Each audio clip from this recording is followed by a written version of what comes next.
वैसे अब खबर ये आ रही है कि एनडीए में सीटों का पेच सुलझाने के लिए एक बड़ी बैठक सीएम आवास पर नीतीश संग जेडीयू नेताओं की ये बैठक हो रही है। संजय झा, विजय चौधरी के साथ नीतीश कुमार मंथन कर रहे हैं, चर्चा की जा रही है। चिराग के खाते में गई सीटों को लेकर यहां बात हो रही है। नीतीश की बैठक में सीटों का पेच सुलझाने की कोशिश की जा रही है।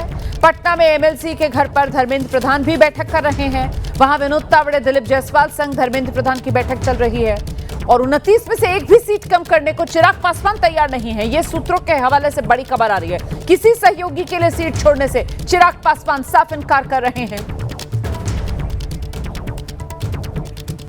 तो मामला फंसता हुआ अभी नजर आ रहा है। हालांकि साफ तौर पर पोस्चरिंग इस अंदाज में की जा रही है ताकि संदेश ये जाए कि एनडीए में सब एकजुट हैं। आप देख रहे हैं हमारे साथ हमारे दो सहयोगी निधि और शशांक इस वक्त मौजूद हैं। जरा पहले शशांक के पास हम चलेंगे और जानते हैं शशांक से।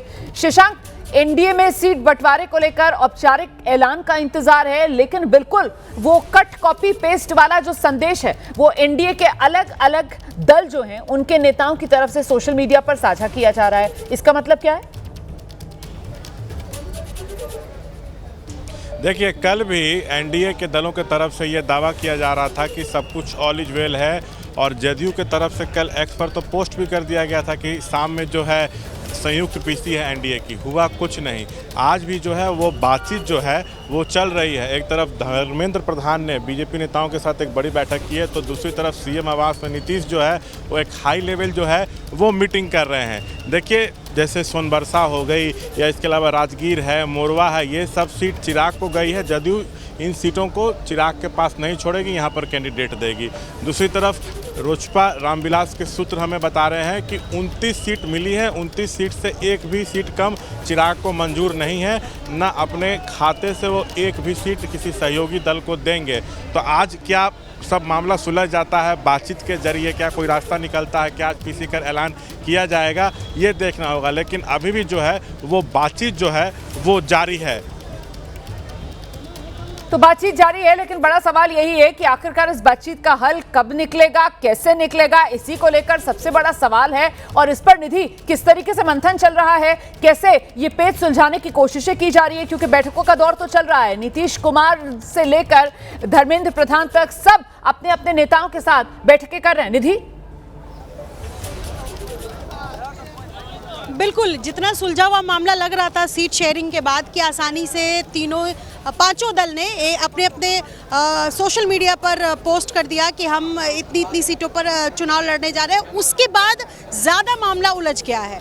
दरअसल जो सीटें सिटिंग कैंडिडेट्स जो जेडीयू के थे, जो एलजेपी के पास गए या बीजेपी के पास गए, उन सीटों पर बार्गेनिंग चल रही है। और यही वजह है कि बीते दिन नीतीश कुमार नाराज थे। उन्होंने बैठक बुलाई और कहा कि ये जो सीटों का आंकड़ा उनकी पार्टी को मिला है, इससे वो संतुष्ट नहीं है। तो पहले संजय झा के घर पर बैठक होती है, धर्मेंद्र प्रधान वहाँ पहुँचते हैं, बीजेपी के तमाम जो सीनियर लीडर्स हैं जिनको चुनाव प्रभार दिया गया है वो पहुँचते हैं। उसमें भी मामला जब नहीं सुलझता है तो देर रात सम्राट चौधरी के घर पर बैठक होती है और उसके बाद जो कैंडिडेट्स जिस पर कोई विवाद नहीं है उनको सिंबल देना शुरू होता है। लेकिन अभी भी ये मामला उलझा हुआ है। उधर चिराग पासवान दिल्ली में थे बीती रात और वो लगातार वहां से संपर्क कर रहे थे ये जानने की कि जो 29 सीटें उनके खाते में गई है वहां क्या कुछ चल रहा है, क्योंकि चिराग पासवान के लिए इस वक्त वो बड़ी उपलब्धि है वो 29 सीटें हासिल करना। और हमने देखा कि हम कल से चर्चाएं भी कर रहे हैं कि जिन सीटों पर चिराग पासवान की पार्टी लड़ रही है उसे बीजेपी में भी नाराजगी है और यही वजह है कि गिरिराज सिंह जैसे नेताओं का पोस्ट सामने आता है।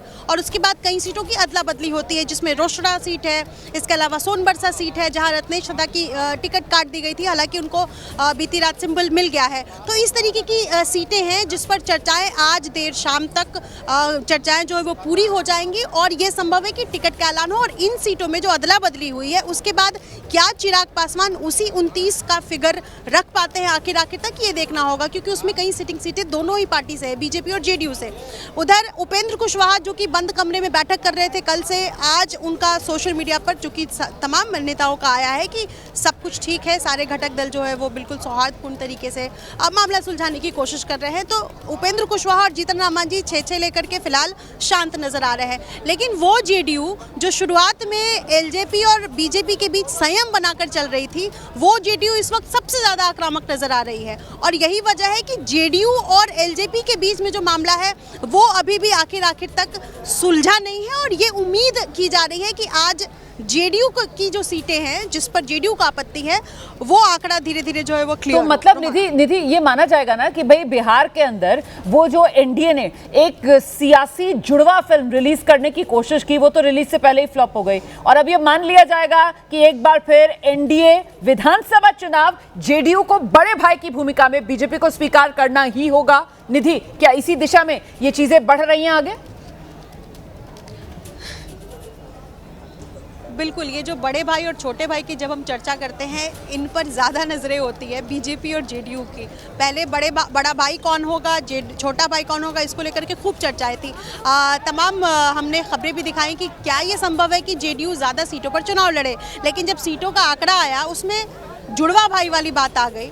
और अब ये जुड़वा भाई में से बड़ा कौन होगा, छोटा कौन होगा, इसको लेकर के आखिरी बातचीत चल रही है। तो संभव है कि जेडीयू को कामयाबी मिल जाए बड़ा भाई बनने की ओर, और इसी कोशिश में लगे हुए हैं जेडीयू के तमाम लीडर्स। और उधर बीजेपी में भी जो बैठकें चल रही हैं वो इसी कोशिश को लेकर के। लेकिन ये देखना दिलचस्प होगा रोमाना कि अगर एक सीट या 2 सीट भी अगर जेडीयू को ज़्यादा मिलती है तो वो सीट किसके कोटे से है, क्या वो एलजेपी के कोटे से है? और अगर ऐसा होता है तो फिर जेडीयू कामयाब हो जाएगी।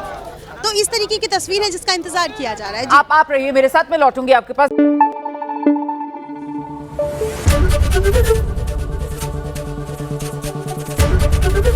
एबीपी न्यूज आपको रखे आगे।